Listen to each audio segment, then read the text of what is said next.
kasancewa tare da mu a yau. A yau za mu tattauna akan muhimmancin ba da nono ko kuma shayarwa ga lafiyar mahaifiya, wato mama mai shayarwa kenan.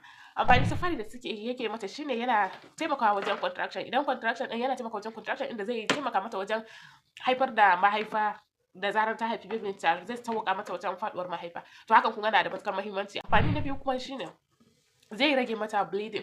Yawanci mata idan sun haifu, idan har kin initiate shayarwa da wuri da dai sauransu, hakan zai taimaka miki wajen kiga baki bleeding ko kuma ki zub da jini da yawa.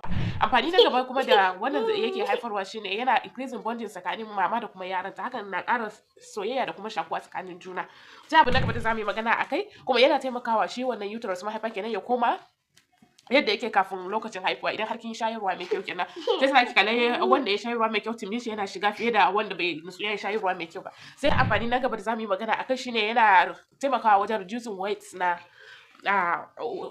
weight da wuri idan har kina shayarwa, saboda breastfeeding is not easy, yana barin na calories sosai, inda hakan zai sa kina losing weight da dai sauransu. To kin kalla ba za ki zama obese ko kuma wani abu makamancin haka ba. Amfani na gaba kuma shine shi wanda shayarwa idan har kin yi especially in kin yi exclusive breastfeeding, zai taimaka miki wajen acting as a natural family planning method, inda zai reduce fertility ki. To kin kalla hakan zai rage chance naki na samun wani juna biyu kafin ki, irin especially in waɗanda ba sa so su haifu ko kuma kina tsoron yin gobe. To ki bada ruwan nono sakwaran sa, kuma ki dage da feeding mai kyau. Da hakin haka zai rage chance ɗin da zaki samu juna biyu. Abu na gaba kuma da yake taimakawa shine idan har kina breastfeeding mai kyau ko kuma kina shayarwa da yadda ya kamata, yana rage chance naki na kamuwa da cutar cancer, especially cervical breast cancer da dai sauransu. Daga da kana muka kawo ƙarshen wannan bidiyo. Kar ku manta ku danna mana subscribe sannan ku danna kararrawa sanar da mu samu sabon shirye-shiryen da zarar mu daura.